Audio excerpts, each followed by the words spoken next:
Fran Brown sounded off on NIL, and I'm about to do the same. Locked On presents The Portal, the daily podcast covering college football recruiting and everything NIL.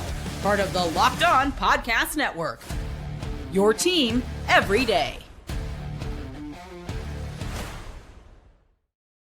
Welcome back into the Portal Podcast, where you get your daily recruiting, NIL, and transfer portal news. I'm your host, Brian Smith, longtime college football writer and recruiting analyst. Thank you for making the Portal Podcast your first listen each and every day. Truly appreciate you stopping in.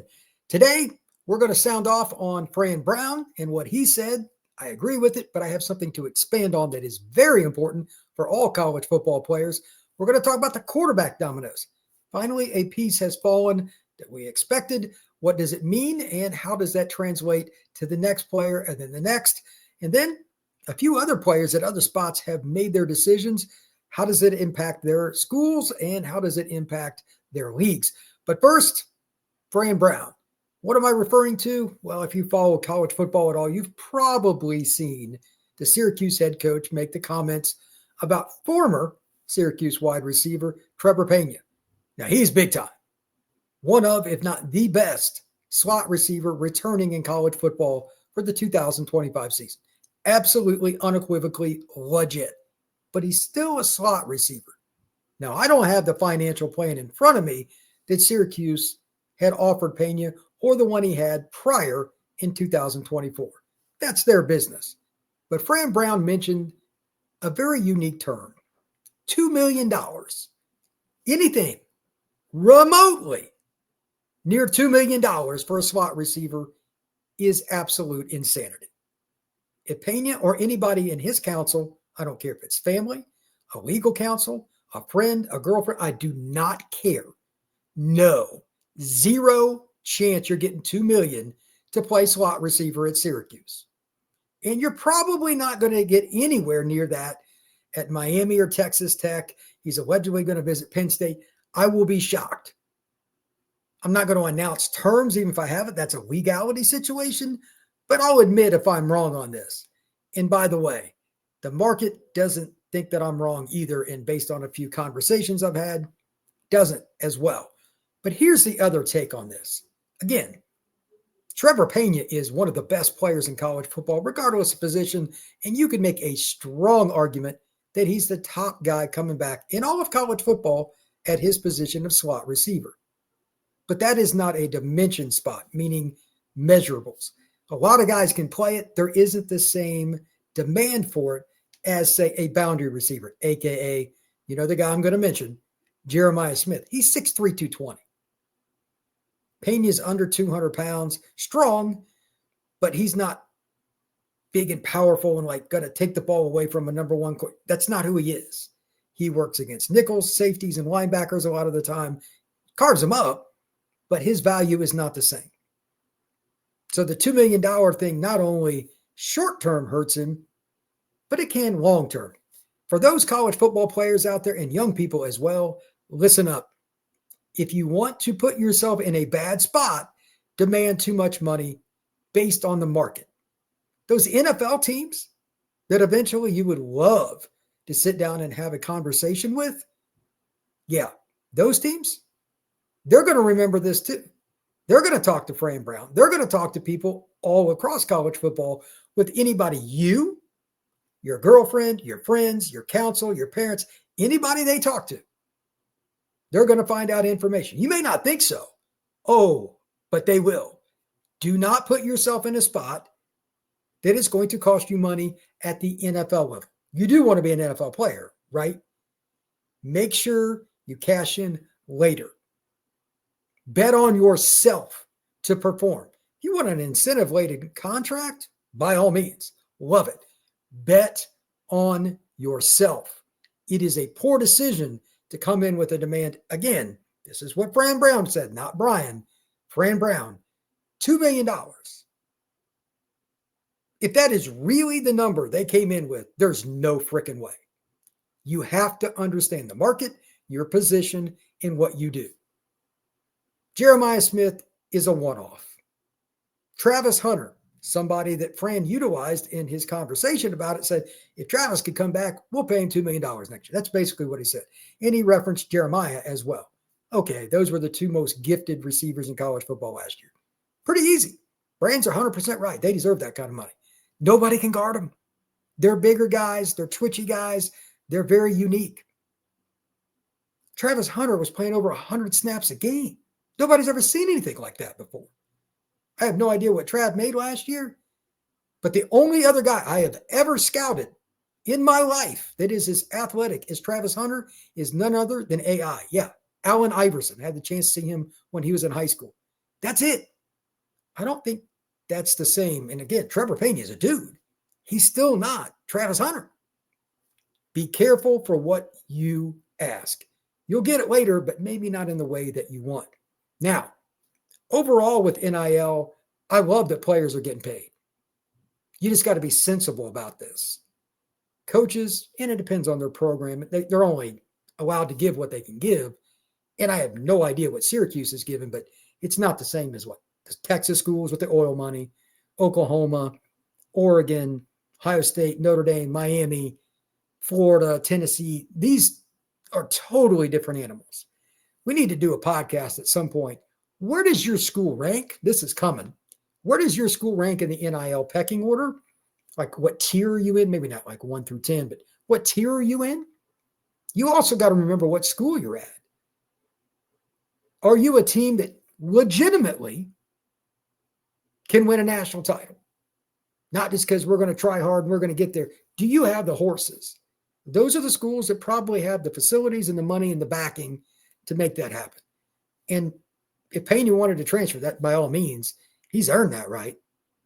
But the unrealistic expectation of $2 million, I can't get that out of my head. I don't know who brought that up, and maybe somebody just told him he should ask them. Again, I don't know Pena. Maybe he has bad advice. But I'm telling you, that will cost everybody, not just Pena. But when players start asking this kind of stuff, it's going to make NFL teams nervous. The last thing they want to hear is that somebody from ESPN's coming over to the football complex because there's another holdout with a player when training camp has started. I am not making that up. That is information that I have received numerous times, and it's talked about all over anyway. You want to tick off a coach, you want to tick off a general manager and an owner, holdouts. This is the same kind of thing because essentially you're holding up a program. There is no freaking way you're getting $2 million at Syracuse. Maybe he knew that. I'm just guessing that he didn't, but if I'm wrong, so be it. But still, he ain't getting $2 million at Texas Tech or Miami either. I'll be happy to be wrong. But if Pena gets that money, we'll discuss it at that time. But for now, if you're a younger player, the key here, know your value and bet on yourself long term. Your objective is to make it to the NFL, period. You will get paid in due time. And you also got to know who you are and your position.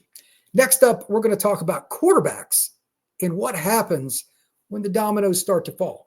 There's been a key addition to the committed list in the Portal podcast. Is going to be breaking that down, how it changes the North Carolina Tar Heels and other teams in the ACC and across college football. That is next here on the Portal podcast. Did you know your Fire TV is also an Xbox? I didn't know that. Turn any TV into your gaming and entertainment hub with Fire TV Stick 4K devices. No console is required. Just grab your paired controller, subscribe or sign in to Xbox Game Pass Ultimate with EA Play included, and you're ready to play. Dive into hundreds of premium titles, EA Sports College Football 25, Call of Duty Black Ops, and avoid as easily as you stream your favorite shows. It's gaming made simple, and it's all on your Fire TV. For me, it's probably about the convenience. I always hated gaming devices that you had to pack them and take them with you. But I just found out about this being actually on my Fire TV. It's what I use, and I think that's pretty cool. So that's something that's going to be an option for me. So you can play high-quality Xbox games at a fraction of the cost without a console already. Have a console, use a Fire TV Stick 4K device because it's more affordable and easier when you're traveling, whether it's yours, your kids, or whoever, it's going to be easier. Also, don't forget, you have an opportunity with your Fire TV to watch all the same stuff, Max, HBO, Game of Thrones, a lot of different things that I use. YouTube TV, Fire Stick TV is really easy. Head over to Amazon.com/Fire TV Locked On to get started. Xbox Game Pass Ultimate subscription and compatible controller required. Available on select devices, including Fire TV Stick 4K 2nd Gen, Fire TV Stick 4K Max 1st and 2nd Gen, and Fire TV Cube 3rd generation. The quarterback dominoes are beginning to fall. Bill Belichick got his guy.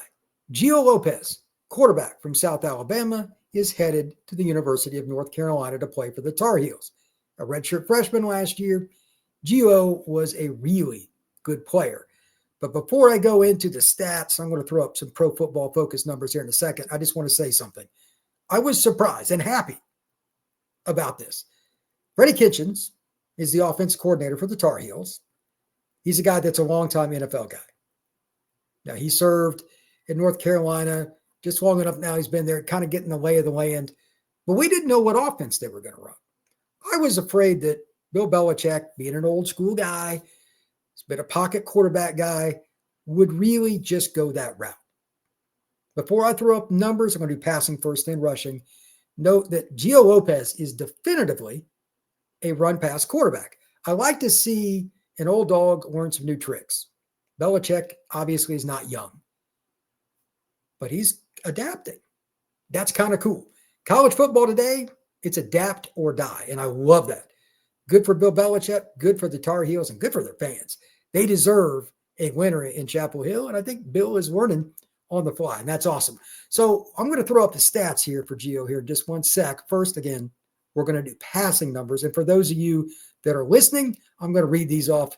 This is a great story. I love this stuff. I've talked about him a little bit here on the show, but Gio is a guy that is really, really good and deserves more credit. He came out of the North Alabama area in high school, was a little overlooked. Central and South Alabama are where the prospects are as a general rule. But here are his grades this past season. 81.4 for offense, obviously elite. Passing, 70.6. Running, 86.1. That's insane. Fumbling, 61.2. So he needs a little better ball security. But again, Gio Lopez was a redshirt freshman last year. As for a few of the other really unique stats this is what I love about Pro Football Focus. One of my favorites is called big time throws. He had 18 of them last year as a redshirt freshman. That's a very good sign. He's also a guy that if you kind of look across the spectrum of his passing numbers, let's go into something else that's a little more fun. Passing depth. Gio Lopez is a guy that could throw the ball down the field, again, as a redshirt freshman. 51 attempts that went 20 or more yards. He connected on 21 of them. 14.9 yards per attempt, 9 touchdowns, 2 interceptions. So Gio did a really good job of hitting the big ball down the field. If you hit those, it changes a game plan. And as you'll see here in a minute, that really opens up the middle of the field because they're going to spread you out if they're going with him as your quarterback. He's a runner too, but we'll get to that in a second. Middle of the field, those 10 to 15 to 20-yard kind of passes, he was also pretty good there too. 501 yards, 8 yards an attempt, 3 touchdowns, 2 interceptions. That's the most difficult area by far to throw the football. He wasn't too bad as a first-year starter, and that means he's got 3 more years to learn. Belichick and his staff, Kitchens, I would imagine he's going to do pretty good. Now, what I promised, the rushing stats. If you're a true, and I mean a true dual-threat quarterback, you got to put it on stats. 540 yards, 7.4 yards per attempt, and 7 scores. Look, there are a lot of ways you can look at numbers, but those are just point blank. 7 touchdowns, that's a really good sign. He scored a touchdown almost 1 in 10 attempts. Really, really good sign. Now, yards after contact is the other part. This kid doesn't just go down. He isn't a soft quarterback. Per PFF, 4.42 yards after contact. That is fantastic. So, Gio Lopez, 6 foot, 220 pounds, redshirt freshman going into his redshirt sophomore year. That's a player that I would imagine a lot of guys are going to be disappointed they didn't go after, but this is called doing your due diligence. Props to North Carolina. Hats off, man.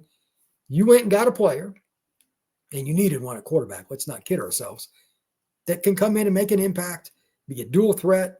He will be exciting for the fans. He's a guy that is proven as a passer down the field. He's a little bit of everything with 3 years of eligibility left.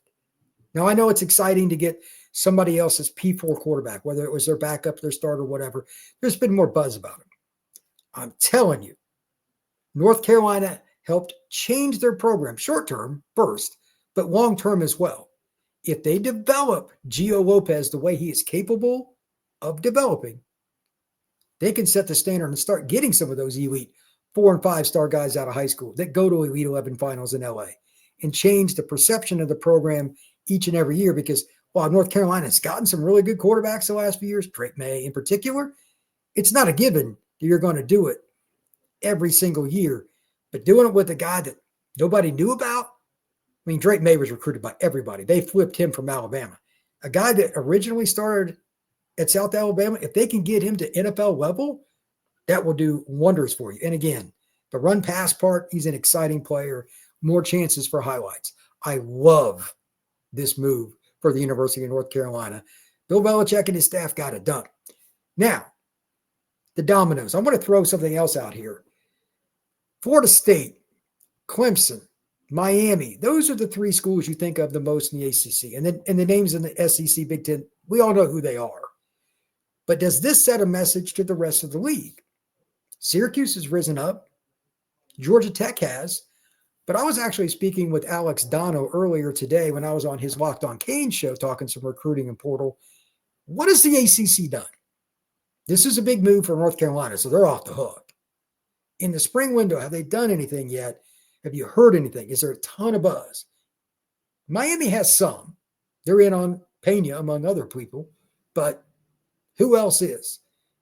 Carolina's coming. There's no doubt about it. They're spending some money. They promised it when Bill Belichick was signed, but I needed to see it. This is the first step. There's a long way to go, but this is the first step. If Carolina continues on this path, in my opinion, the take is very simple. Either you pony up, either you go get the elite staff, the elite recruiting back office staff, the whole 9 yards, or Carolina's going to pass you. They got the finances. It's a big state university. It's one of the most elite states in the country for high school football recruiting.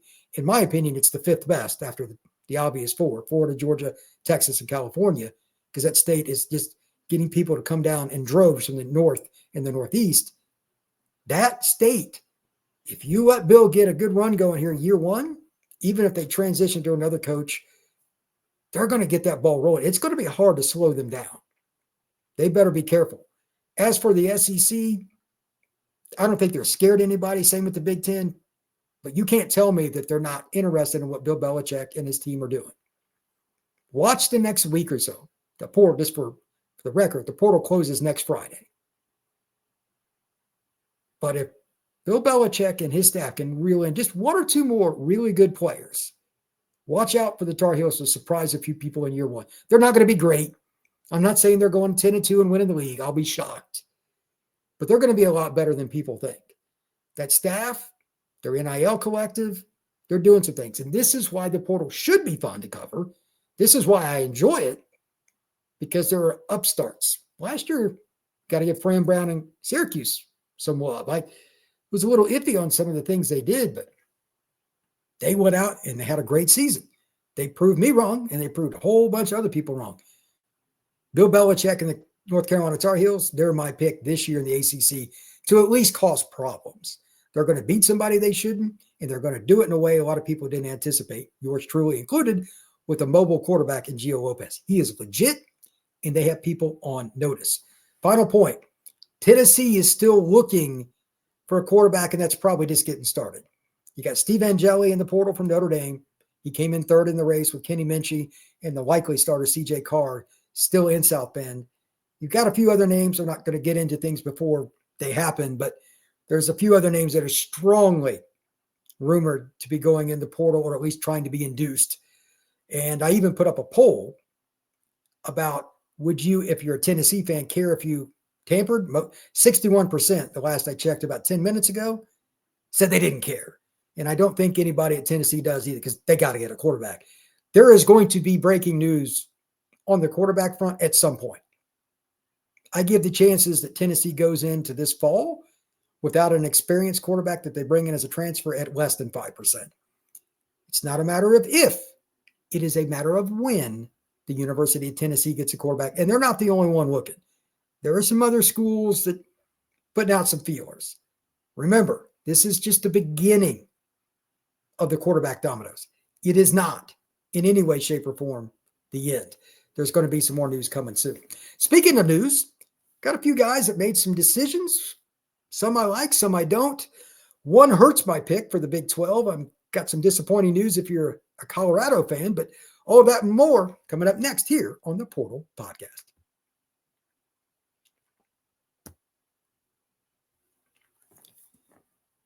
Deion Sanders has been the portal god for a long time.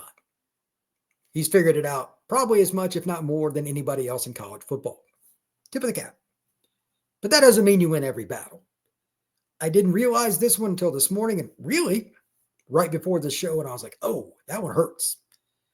It is very difficult to lose promising offensive linemen to the transfer portal, especially if they've started for you. No idea what the backdrop is here. I just report the news. But when you have a freshman, for any reason, on your offensive line that starts, nobody's going to tell me it's a win when you lose that player to the transfer portal. So the player in question was center Cash Cleveland. He started the last 4 games for the Buffs at center. It is really rare to give the opportunity for a young man to play center as a freshman. Especially at the end of the year, they were a pretty hot team. That's rough. I don't know what happened again. I don't know if it's NIL. I don't know if he just wants to be closer to something else, I have no idea. But they lost a guy that was a starter at center. So what is Cash Cleveland and what is somebody else going to be getting? Well, number one, he's 6'3", 300 pounds. So he's got the requisite size. And during those 6 games, his grades were total offense 68.7. His run blocking grade 66.2, pass protection 77.5. Keep in mind, as a general rule, players get a lot better from year 1 to year 2 in more than any other year. The adaptation to the college football game is massive, especially for linemen. The strength level, I think I'm strong, and it's a totally different deal. When the guy in front of you has been in the college weight room for 3, 4, 5 years, remember, some of these guys are going to be super seniors, 6-year guys because of COVID. That guy in front of you might bench 450. Are you ready for that? Play after play after play. So again, for Cash Cleveland to have started the last 4 games for the Colorado Buffaloes, that's a big deal. Somebody's going to get a good player, and he's got 3 years of eligibility left. I don't know how Colorado is set with official visits, what's going on. We don't get the same information with the portal as we do high school. The kids talk more. There's more information. It's a lot of boom, boom, boom, and it's done with the portal. We're always scrambling with news. We can think we know what's going to happen. Things change very quickly. So maybe Deion has a plan. I have no idea. And I do not doubt him because, again, he's been the portal god. But at the same time, there's no way to spin this. Losing a quality player at center is not good for the Colorado Buffaloes. A couple other interesting pieces here, and you can take these any way you want. But I'm going to stick on the offensive lineman theme. And this is a different scenario, but one that is incredibly intriguing. The University of Texas recruits O-line at the highest of high levels. When the NIL thing started, they began a collective that was based on O-line. I thought this was brilliant. If I remember correctly, if you're an O-line, just because you're a scholarship O-lineman at the University of Texas, it was $50K just showing up. I'm like, dang, that's pretty impressive. Well, one of the kids that's been able to cash in on that is Malik Agbo, 6'4", 300 pounds. He's played guard and tackle for the Horns. He's been there 3 years, hasn't been able to get over the top and start. Now, going into your 4th year, I get it. You want to start somewhere. So he's leaving the University of Texas. Now, again, he's played all 3 seasons. He actually played a little more as a sophomore than he did this last year, but in 4 games, he only had 23 snaps. But he's 6'4", 300 pounds, was a highly recruited kid, and he has played at the University of Texas. So I ask you, O-line is the rarest position in the portal where there's quote-unquote quality guys, meaning they're in the portal, They've got a ton of experience. They're healthy. That's the key part. And they're guys that have quality reps. It's not just they were in the game getting smoked, like their PFF grades are good, etc. Xavier Hill, the kid who went from Memphis over to Colorado to play for Dion, that's probably the best example. Like he's an elite pass protector at guard and tackle, the rarest of the rare. There's about one of those in each cycle. Everybody needs them, but there just aren't many. So again, would you be interested in a kid that's, he was recruited by the University of Texas. There's a reason, okay, they get to pick the best of the best. Would you go after a guy that's played a little bit at UT? Size is good. He's played some, but he's not been a dude. How do you grade that? I personally find that fascinating because one man's trash is another man's gold. Somebody won't do it because they want guarantees. Like there aren't a lot of guarantees, by the way, at the O-line position in the portal, but they're just too stubborn. And then there are other coaches like Fran Brown's another great example. He's taken some guys, other two schools like, not so much. And Syracuse had one of the most dramatic turnarounds I've seen in quite some time in 1 year. In his first year as a head coach, by the way, which is remarkable within itself. So would you take a chance? Would you at least bring Ogbo in for an OV? I would, because I'd want to see, okay, what's the deal here? You were heavily recruited. Was it just even better guys at Texas? Was there something else? Were you banged up? I think you have to kick the tires on every really good offensive lineman. You really do. And if you don't, you're probably giving yourself less a chance to win. Just my opinion. Moving on to receiver, another unique situation. I cover Florida State very closely. I run Locked On Seminoles here on the Locked On Podcast Network. And I was caught a little bit off guard. I'd heard rumblings, but again, you don't know when some of these things are going to happen or exactly why. Most of the time, the NIL contracts and all that are kind of backdoor. But Hakeem Williams, a former 5-star recruit out of Stranahan High School in Fort Lauderdale, could have went to basically any school he wanted. Picked Florida State a couple of years ago, played 2 years for the Seminoles. Really hasn't worked out, and he's been nicked up a ton. He got hurt again this spring. He's just, maybe it's bad luck. I don't know, but if you see him up close, I'm telling you, this kid is a thoroughbred. 6'2", 215, and he can fly. He looks like an NFL player right now. 2 years of eligibility, but up and down in terms of health. And his statistics, well, they're okay when he played. I've seen his film enough. I've been around that situation. I'm surprised he wasn't more effective. The one caveat here, let's give the kid a little break. Florida State's offense last year was an embarrassment. There's no way around that. But here are his numbers in 23, then in 24. As a freshman, 5 catches for 80 yards, 16 yards a catch, and a score. He had like a 50-yarder against Syracuse. You could tell the talent was there. This past year, he was given ample opportunities, but the offense, again, was terrible. 16 catches, 181 yards, 11.3, and 1 score. Okay. Banged up again. How do you value him? And how would you value the NIL if you're a school looking for a big-bodied receiver? He could play flanker. He could play the always difficult to find boundary spot where you're going to have an animal in front of you when you play quality competition, man-to-man, like a power corner. That's the guy going to be in front of you. Hakeem has the physical strength and the athleticism to beat those kind of players. Can you get the most out of him? Can he be a 50-catch guy? I think he can. But how does that all work out with NIL and fitting into your locker room and all that? It is fascinating to me, and that's why the transfer portal is such a unique phenomenon. Somebody's going to get it. I don't know what their situation is. I don't know which schools have reached out, and I'm sure it's a bunch. But my guess is everybody's at least interested. It'll come down to that NIL number because, again, he's been banged up some, and he was in an offense that just wasn't that good, so he can't really showcase himself. It's a really hard take to put a specific value on Hakeem Williams. It's just, again, though, he's really talented. Finally, this is bizarre. I don't know how to rank this. You get a kid from the G5 that goes to Wisconsin. Player is Tanner Kazol. He is now transferring to Houston after being at Wisconsin about 10 seconds. He transferred in this spring, and he became a Badger. It didn't work out. I'm not going to go into specifics, but it didn't sound like there were a lot of hard feelings from those in Madison, Wisconsin. A comment referencing the Big Ten is for men. I'll leave it at that. But now he's going to Houston. That program has coaches, not just the head man, that are pretty hardline. They're your traditional, in-your-face type coaches, from what I've heard. Maybe I'm wrong.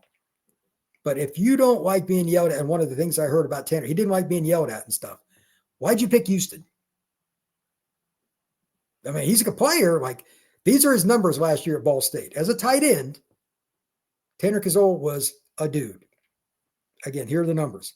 94 catches, 840 yards, 8.9 yards of reception, and 8 scores. Obviously, very good in short space. But more importantly, he must have strong hands and just know how to position himself. This is a great stat on PFF.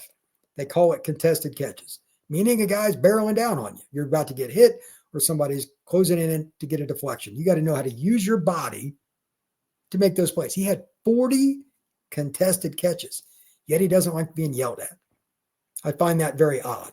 But whatever the case may be, maybe the Houston staff can figure that out. But if a guy had 94 catches, they're probably more likely to give you a chance. Now they're in the Power 4 and the Big 12. Maybe he just needed a change of scenery. I don't know. He got out of the Midwest. Thank you once again for making the Portal Podcast your first listen each and every day. Truly appreciate you stopping in and get all the latest recruiting, NIL, and transfer portal news. It's a lot of fun for me. We're probably going to have more breaking news today. Hint, we will. There'll be other podcasts. I got profiles of players. Everything is right here on the Portal Podcast each and every day. Like and subscribe. Give us a 5-star review if you're listening on Apple or anywhere else. We will see you again soon.